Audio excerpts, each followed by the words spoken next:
everybody. Welcome to How the Fuck Did You Get That Job? This episode is presented by OpenFortune. They are giving brands the world's most creative ad canvas, which is actually the fortune cookie that you have known and loved. They created relationships with over 47,000 restaurants, reaching 99% of zip codes, and have created something really cool to write the fortunes for any of these brands like ZipRecruiter, Duolingo, Chime, and Zelle. And just big thanks to them for having us on this yacht and having this amazing conversations in Miami. I must ask you, how the fuck did you get that job? Thanks for having me. Where to start? I think I want to start with, I like with our guests bringing them back to college and like that decision process to go to Miami in Ohio, because it's one of the first decisions you really make as an adult. Yeah. So what did that decision look like for you? So I'm from Cincinnati. So Miami is not that far. For those who don't know, it's like an hour away from where I grew up. And I think it was like, it's a good school, it's relatively close to home, and honestly, I could afford it, was a big piece of it. And I was an arts and science major. So like you said, I studied psychology. I actually never took a business class, which was kind of wild. And I had sort of put myself through school and got to the end and should have gone on to grad school. But I needed to work for a little while first, which is how then I ended up at P&G, who gave me a chance, even though I literally knew nothing about business at the time. And that kind of put me on the course that I am now. Very cool. And I find your background really fascinating with women's studies and psychology. How did you bring that into, what you do today? So I think inherently I've always been curious about people and culture. So from a psychology point of view, obviously it is very much how people think, why they behave the way they do. Women's studies was a little more anthropological in terms of looking at the societal patterns and cultural patterns that then shape behavior. So I think the combination of those two things has served me well. As you think about marketing, so much of it is just actually understanding humans and how they make decisions and how you can influence decisions to maybe go in a different direction, and put that in service of whatever it is you're trying to accomplish. Marketing has been a lot of fun for me because, one, you still get to be around people and think about the strategic questions, but also get to have kind of a foot in the world of sort of art and science with the creativity and then also analytical pieces. So yeah, I think it just sort of maybe teed me off in that way, and then I learned the business stuff along the way. So you said you didn't take a business class, which is awesome. Like, I love the figure it out mentality, right? Like, so right out of college, where did you get your first job, especially in business, and how did they care that you didn't have business classes, or were they just like, we see, your potential and like, let's get it? So I went to Procter Gamble, and their whole mentality is we will train you. And they have an amazing training program and really hire, usually right out of school with the intent that like you're gonna have your career here. So they invest a lot in training, not just when you first come in, but really at all the key junctures as you move up. And for the function I was in, which was called Consumer and Market Knowledge, which then I think is still called that, but it's sort of morphed into more of an analytics and sort of data science route. But at the time it was Consumer and Market Knowledge, which was a lot about consumer insights, strategy, innovation. And so for that, having a background in psychology actually was somewhat of a fit. And then I learned all the business stuff there. Luckily, I had a very good patient, like first finance manager who I worked with, who explained a lot of the basics of the P&L and how that works. We owned the volume forecast on the business, which for me was a very good training ground and just starting to understand the levers of really what drives the business most effectively, where does the risk actually sit. So then over time, I just sort of built those skills. And honestly, I think it was a gift that I landed at P&G because there's formal training, but also just you get to work with some of the best brand builders in the world. And most of them are very patient in terms of mentoring and training the next generation of people. So you get a ton of just hands-on coaching and development every single day. That probably I took a little bit for granted at the time.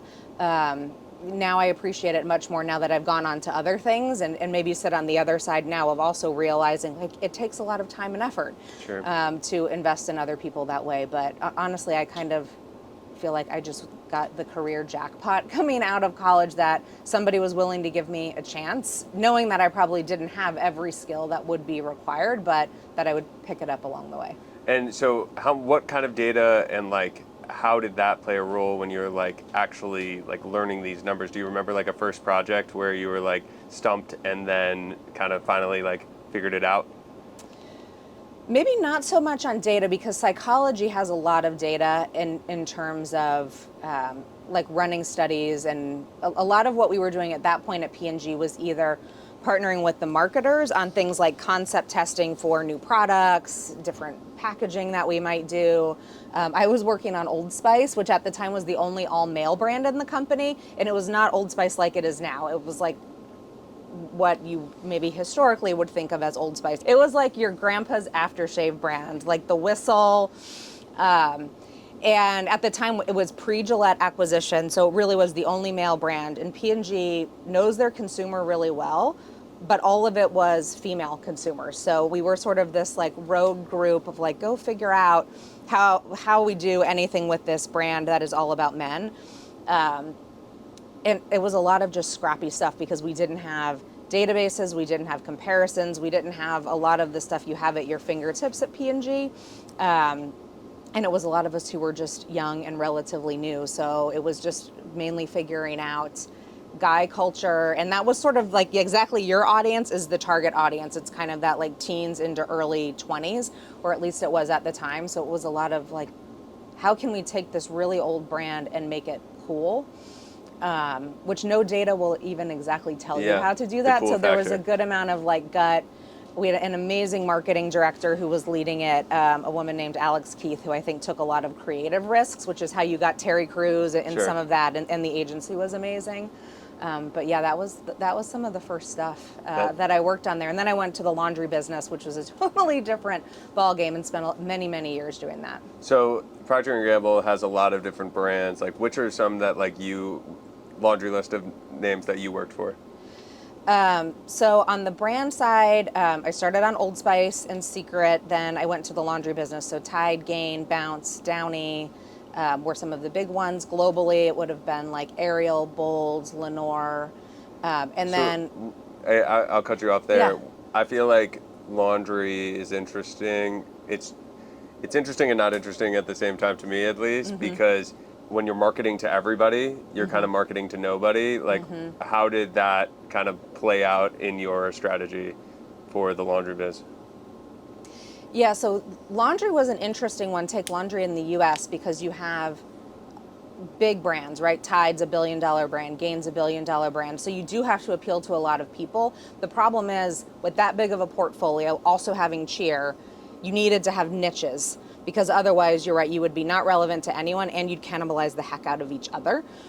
So for Tide, it was very much about understanding the DNA of that brand is about cleaning and stain removal. So really being true to the customer for whom that is the most important thing, and all of the R&D and formulation, everything needed to be in service of stain removal and being cleaner. Gain, we called the consumer for Gain the Gainiacs, all about the scent.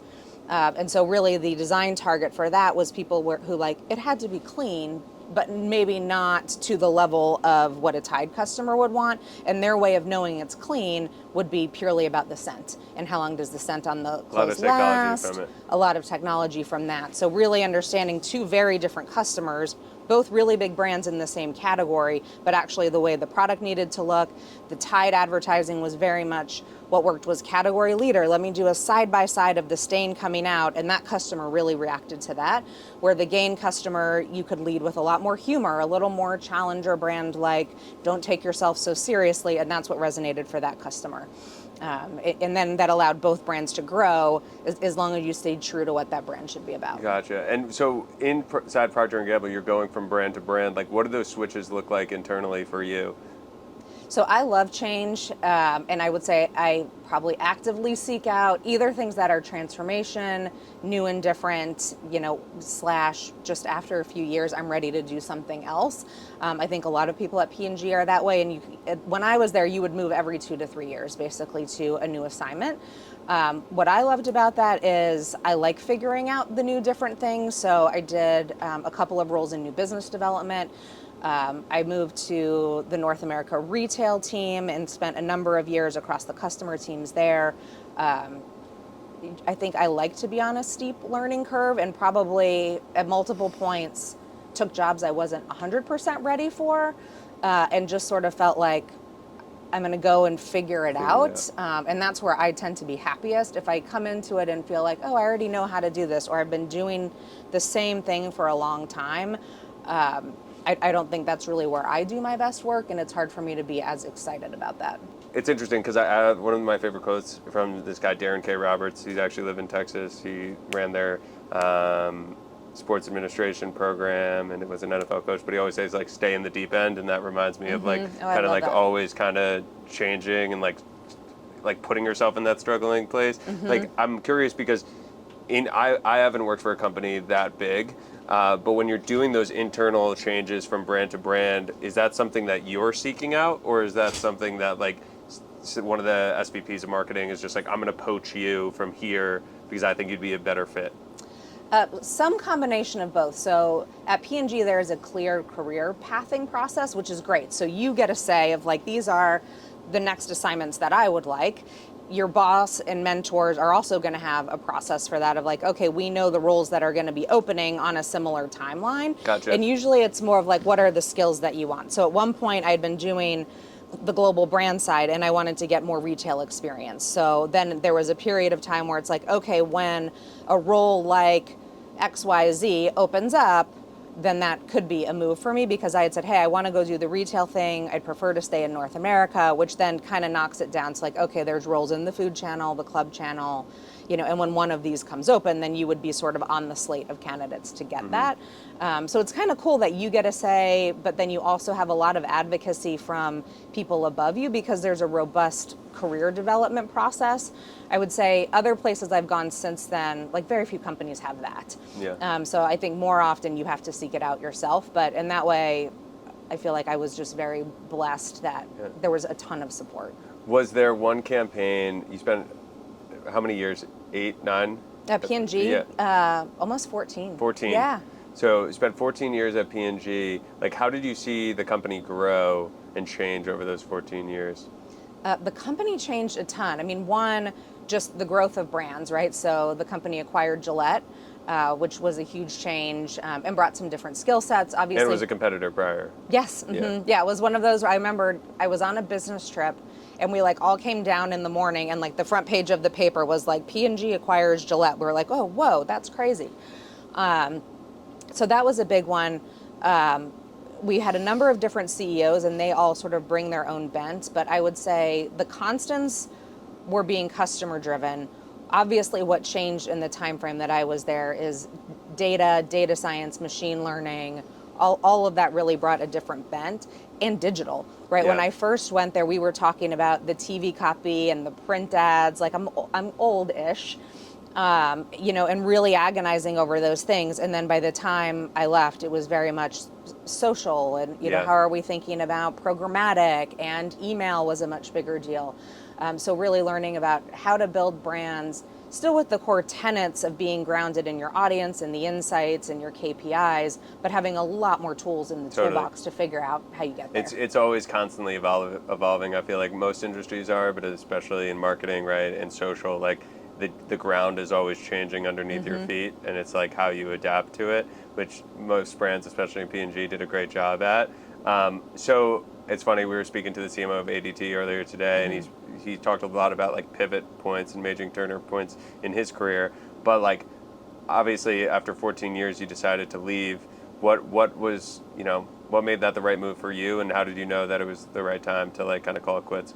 I don't know if you ever know 100% that it's the right time, but I felt enough that it was the right time.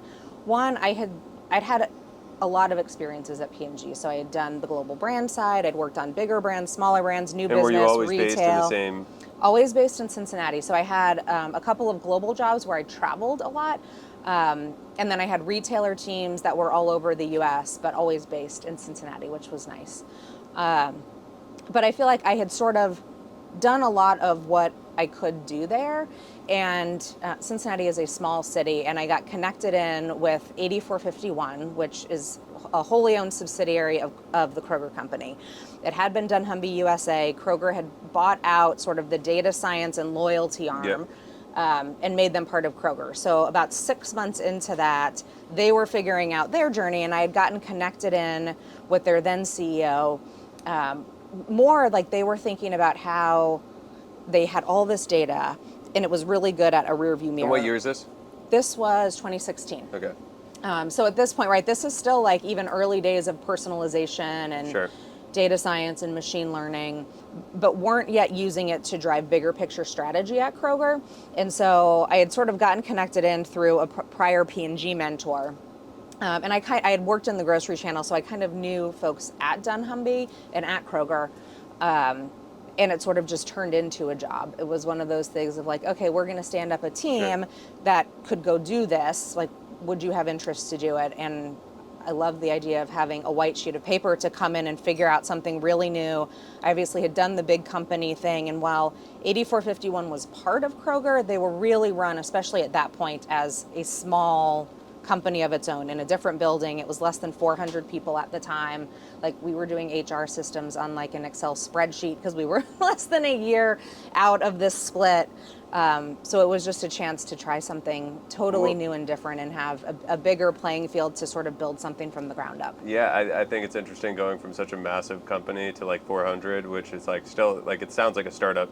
Totally, Startup yes. vibe. Like, what was expectation versus reality taking that gig? I don't know if I knew exactly what to expect. I thought, oh, it's going to be smaller. We'll be able to move faster, and we're going to have all of this data, which P&G has a lot of data, but retail is a whole other ballgame of having all that transaction data and loyalty program data. So I had lots of expectations of what we'd be able to do from that point of view. But I think what I didn't fully understand going into it is the culture of a tech and data science company is very different than a CPG, obviously very brand and consumer driven company. And I learned a ton. In the 2 years that I spent there, I will say I got to know the head of data science very well. And just learned a lot from him and his team in terms of like predictive modeling, and a lot of what I was doing was still more like consumer and strategy. So it would be like, I see this thing happening in culture and I have a hypothesis. Can you find anything in your data about that? Or they would see something in the data but not know why. And then my team would spend a lot of the time trying to figure out, like, why is that thing happening? What's the thing behind it that's driving it that could then, play into a different strategy, primarily for Kroger. They have the CPG side, but I was pretty much focused on the Kroger side. Oh, that is fascinating, honestly. And then I'm curious too, like, then you take the head of brand marketing at Kroger, right? Yes. Okay. Yeah, so after 2 years at 8451, Kroger was going through a big transformation. And I'm curious too, like, you went from P&G, and this is where you're creating the products, right? And then it's the place where they're selling the products. Like, how did that help you, like, understand that you're a consumer and, like, create your marketing strategy for Kroger? So I feel like I had good foundations. P&G has what they call the brand building framework that will serve you well anywhere you go in marketing, I fully believe, which is just you start with the who, right? Who is the audience? What are the customer needs? What are the pain points? Sounds like you got like an MBA, a real life MBA from Literally, yes. P&G. Yes, and That's awesome. And really to a huge level of detail on the strategy of like, is the choice right? Is the choice specific enough? Do you know how you're going to measure that thing? And so those sorts of frameworks served me really well at Kroger. And then, sort of being on the retail side, I had done the retail part of P&G for about 7 years. So I understood enough in terms of some of like the pricing and promo and, shelf space and store reinvention and things like that. But from a brand point of view, a few things I learned differently in retail. I think P&G gives you good consumer foundations. The speed at which you have to go at retail, especially in grocery, because it's an every week, many times a week, sometimes trip for people, is you've got to move and you can't agonize over every bit of the strategy. You've kind of got to know you're directionally in the right place and then know when to just like take a leap and hope it gets there. Absolutely. And I'm curious too, because one thing that I feel like head of brands struggle with as well, I mean, myself in my work, right? You're creating this brand and the ethos of it, of what you are and who you are. And it's kind of lofty, right? Yeah. It's like, it's hard to put that into like terms when you're telling like salespeople or like data people exactly like this is brand, this is not on brand. How do you convey those messages to your team and the widespread team, especially Kroger being massive, Yeah. who you are and like getting that message out and then having them believe it? So at Kroger, the brand messaging that we pivoted to, the campaign was called Fresh for Everyone. So really putting a stake in the ground around fresh food and democratizing that. Prior to that, Kroger always had done fresh. It's a grocery store, but it was very high-low, promotional driven. We had everything in the weekly advertising of like patio sets to avocados Yep. to laundry detergent. And the prioritization exercise, to your point, is hard. The way that we got everybody lined up against fresh was actually using the data. So if you look at what drives the trip, if you look at what drives the choice of retailer, like if you just think about a grocery store, the one thing that's different one to another is the fresh food.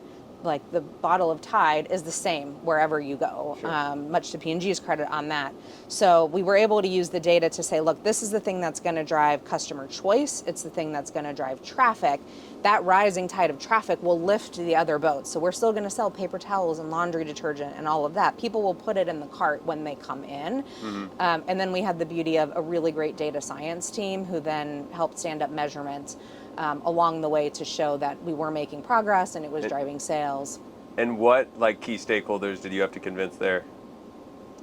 Oh, well, it's a huge company. A few things. So one, the executive leadership team.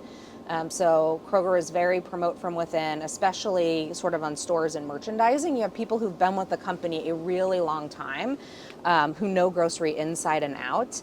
And we were driving a lot of change. Kroger had never had a brand marketing team before we did this. There had never been an external agency partner. There'd never actually been a campaign. So it was a lot of change for people to ingest. And luckily I had great support from a couple of the senior officers who really got it and helped to pave the way. And part of it honestly was like making it cool. Yep. Just on a human level. How do you make groceries cool? Well, we tried to make the marketing cool. Okay. And you can argue if you think it's cool or not, but the campaign we came with was an animated campaign. So we also had to sell people on like, it's going to be a cartoon, which is interesting to talk to. Was there a mascot or no? So it's a whole family of Krogies. So we I like created a that. whole world of like Kroger people to represent Nice. customers and associates. But we did little things like allow the associates to Krogie themselves. So think how you build like a Memoji. Sure, yeah, like yeah, that like idea. a me or whatever. You got yeah, it. Yeah. Finding ways, like we did some contests where we had store associates actually in the ad. So we tried to make it not like marketing's thing that we're pushing out, but to actually bring everybody along with us and make Sure. it more That's fun awesome. and engaging. And yeah, so it was great. We did the whole like Lower Than Low with the Flow Rida song, which our associates thought was making groceries hysterical. fun. Yeah, so just stuff like that made it feel fresh, different, like it was cutting through sort of the sea of sameness of all the grocery ads that are out there. Yeah, I mean, because it's such an important category, but it's also everybody, similar to P&G. I feel like there's an underlying theme, and we'll get into Michaels, which is a little different, but Kroger appeals to everybody. You need to market to literally anybody who eats food, which is literally hopefully everybody. Yeah, hopefully everybody. Yeah. With one more question on Kroger before we get into Michaels, like, I'm curious how you, and if there was anything, because you have so many employees who are in the store who are employed by Kroger when it comes to the stockers, the delivery people, the cashiers, right?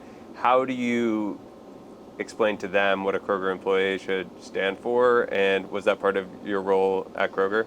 So we partnered with the head of operations on that, and the same is true at Michaels. So think like the team responsible for the stores, basically, and corporate affairs, which is like the associate communications group. where we thought about it from a brand point of view of like, okay, if we're fresh for everyone, how does that need to show up in the store, and what is the role of an associate? So for example, Kroger has a fresh guarantee.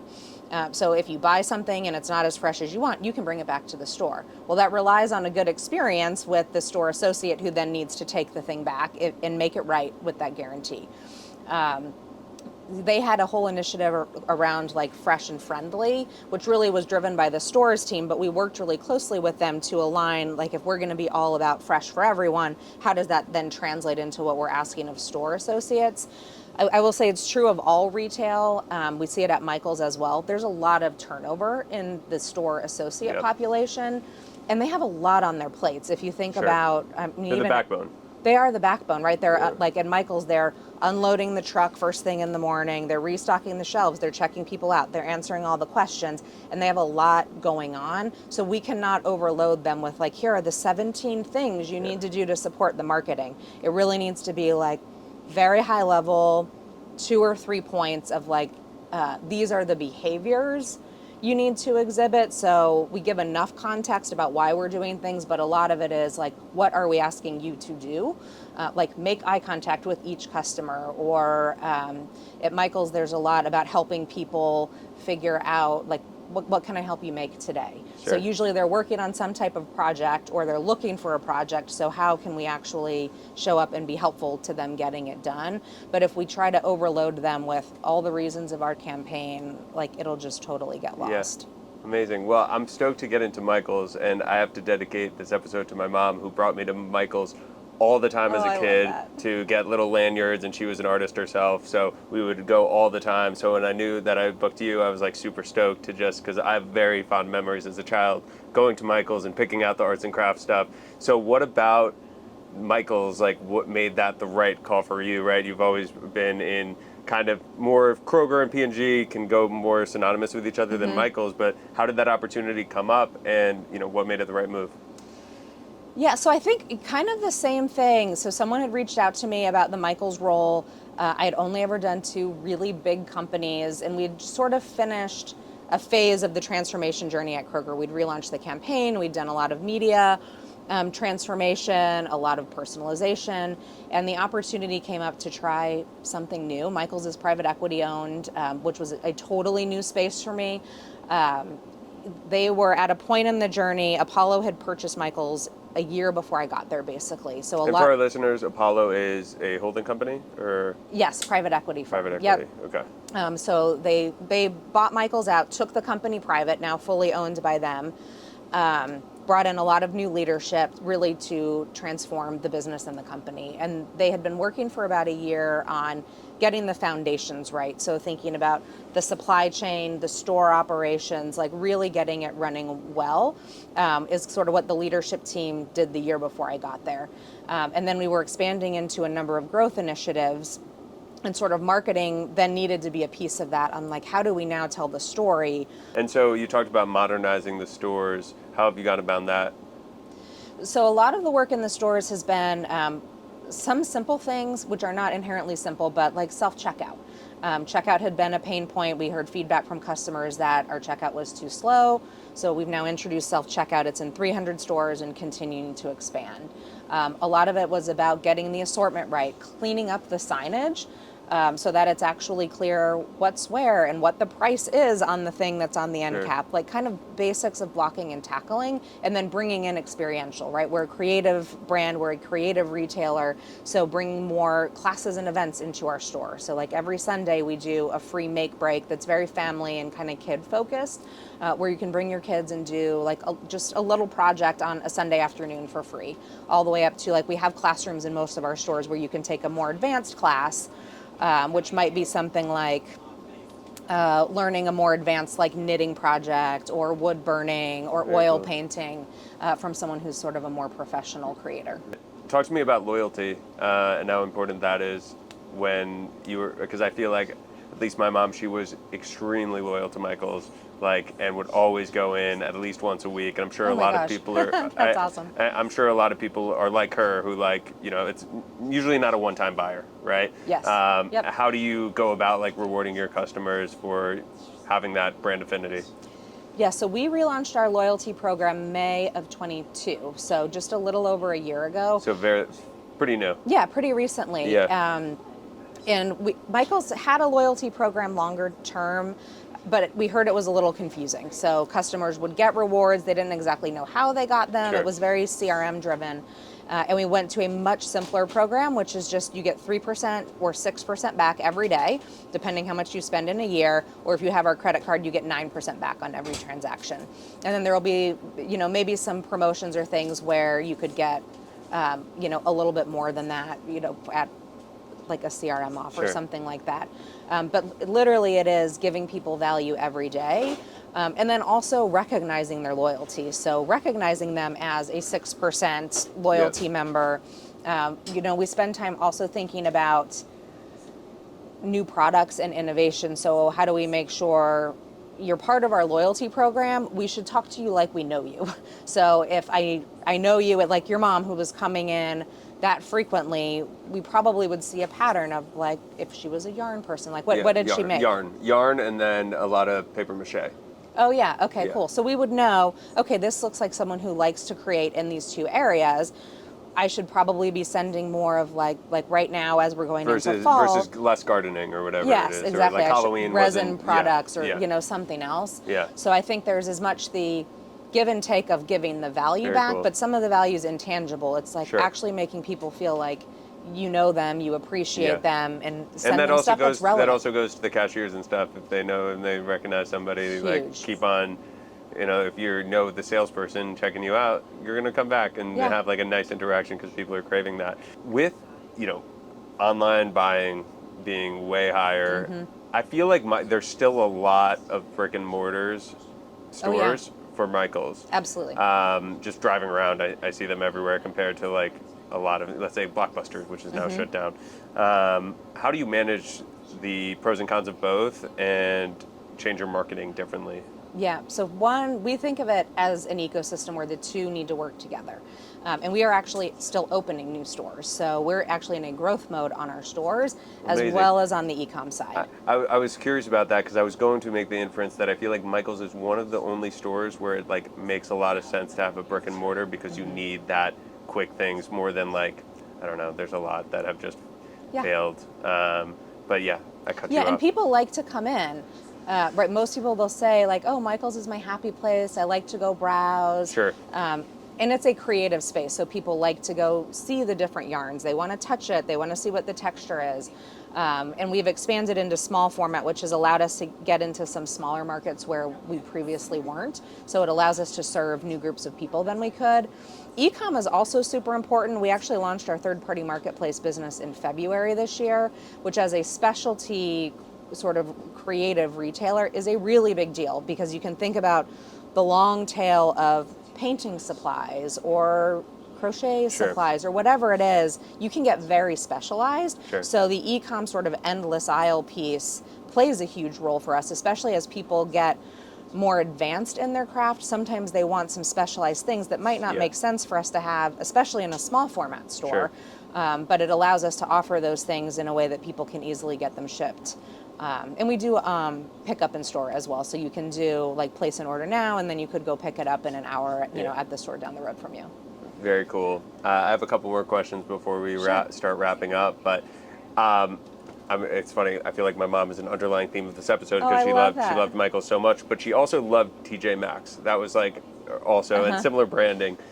How much crossover do you have with like learning from other CMOs who might have a similar audience into your kind of just learnings and strategy? So I love to connect with other people. It's part of why I like things like Brand Week. I will also say the P&G network has served me very well. That I found if you reach out to someone, like I did this a lot in my early days at Kroger, like figuring out the rebrand, and was shocked at how many people were willing to like get on the phone or like meet me for a coffee to give advice. Because odds are if you're facing a problem, someone else has probably faced it or has an analog or some bit of advice of like, maybe you'd think about it this way or that way. I think especially right now for CMOs, there are also some sticky industry things that it's good for us to connect on, right? So things like privacy. Yep. Like, is there going to be a cookieless future if the cookies ever go Not with away? the fortune cookies. Yeah, not with the fortune cookies. There's cookies forever. So, I think there are some of those things like talent retention and development. Sure. Return to office has been a hot one. So I think sometimes, especially as you get more senior, I always try to listen to people on my team, but sometimes people won't always tell it to you straight. So it's helpful to have peers who are outside the situation to just say, hey, I'm thinking through this thing. I might be missing it. What do you see? What have you learned? I very much value the opportunities to do that. Absolutely. One last question before we hit our quick question round. I want to ask you, like, as a woman in a leadership role, we've been trying to highlight more women who have just climbed the ranks and reached their career goals. Like, what advice would you give to somebody who, might be a 21-year-old woman who wants to be in marketing and be a complete badass like yourself? Like, what would you tell them, or what advice would you give yourself if you were to go back and, be in your early 20s? Yeah. One, I would say learn everything you can. Take advantage of all the situations that you're in, the people that you work with, to soak up as much learning as you can, and go for it a bit before you're ready. I think a lot of times, even I will get in my own head, and there's a lot of, I think, data to support the imposter syndrome thing with women, that we tend to be like, if there are 10 qualifications for this job, I need to have all 10, probably plus a few, when realistically, you probably have amazing strengths in maybe 5 of those, and then you have some gaps that you're going to fill as you get there, and just have the confidence to lean in and give it a shot. And frankly, I think what served me well is when I've done that is the piece of learning from other people, whether that's someone on my team, whether that's someone who I maybe worked with previously, who I know has experience, an agency person, to ask questions, even.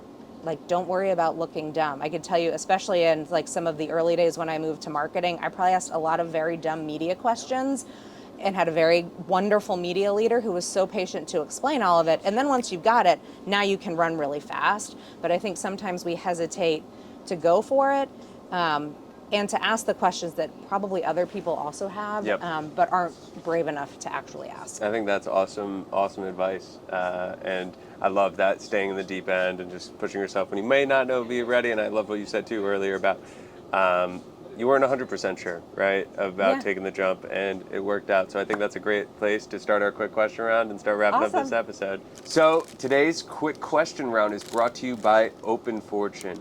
I want you to forget everything that you know about the traditional fortune cookie. OpenFortune has taken the reins and flipped the fortune cookie on its head by creating partnerships with 47,000 restaurants, reaching 99% of zip codes, and having over 90% opening up their ads in fortune cookies. But before you say, oh, OpenFortune is ruining the fortune cookie, they've introduced over 3,000 new fortunes in the last 3 months and have been just getting rave reviews from a ton of consumers. So check them out, openfortune.com, and thank you for making this possible. So, the quick question round. We are going to open this one fortune up. I don't eat fortune cookies either. I tried making it more on brand when I would eat and have it be my while I'm doing work snack, because one of the perks that they gave us was unlimited fortune cookies. But we're gonna open up our fortunes and we're gonna see if they are related to what we just spoke about. And we didn't plant these. So who's? No way, really? No. So what did it say? Greatness is closer than you once thought. There you go. I'll take that. Okay. And who's the brand? Northern Arizona University. Move your career forward. Go Lumberjacks. That's actually, this is a good fortune for today. It says, things happen fast, period, react, period. So, and weather bug.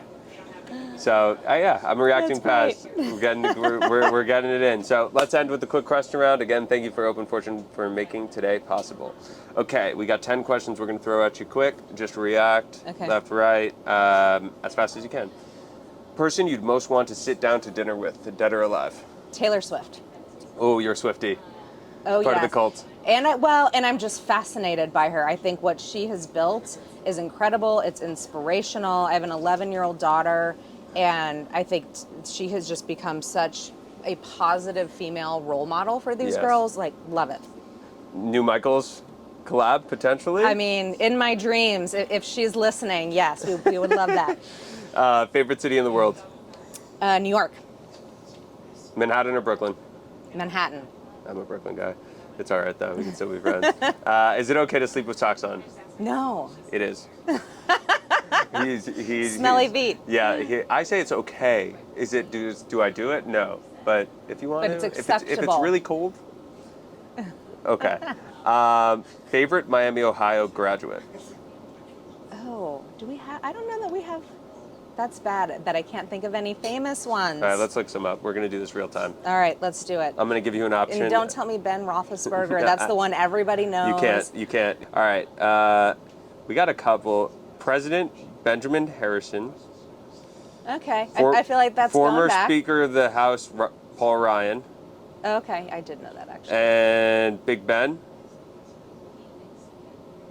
Yeah, limited list. I think you could say. All right, who's your like freshman year roommate or good friend? We'll just. Oh, my freshman year roommate. Her name is Ashley Rozier, and you know we lived together for like 6 years. Okay, so Ashley by far. Yes, we'll take by Ashley far. over Big Ben. And she was my random roommate my freshman Great. year. We both went to P&G. Amazing. Like And what's she up to godmother now? of my kids. She actually still works at P&G. She's We gotta leading a get her on big the piece of their podcast. media business. Yes, Yeah. you should. She's Yeah, awesome. absolutely. In 40 years, what will people be nostalgic for? Ooh. Maybe a car, like car Yeah. that you put gas in. I agree. Favorite rom-com? How to Lose a Guy in 10 Days. So good. What's the worst advice you've ever been given? Oh, to smile more, which was The worst. advice from someone senior to me. A white male. Yeah. In one sentence, how would you sum up the internet? The place to learn anything. Sweet. And in 2033, where can we catch you? Hopefully doing interesting, creative work on a business somewhere, hanging out with my kids, which is weird to think of, like, actually they'll be, none of them living with me, then that's sad. But yeah, hopefully enjoying life. Amazing. Well, Amanda, thank you so much for hopping on the pod. Thanks for having me. This was Great. fun.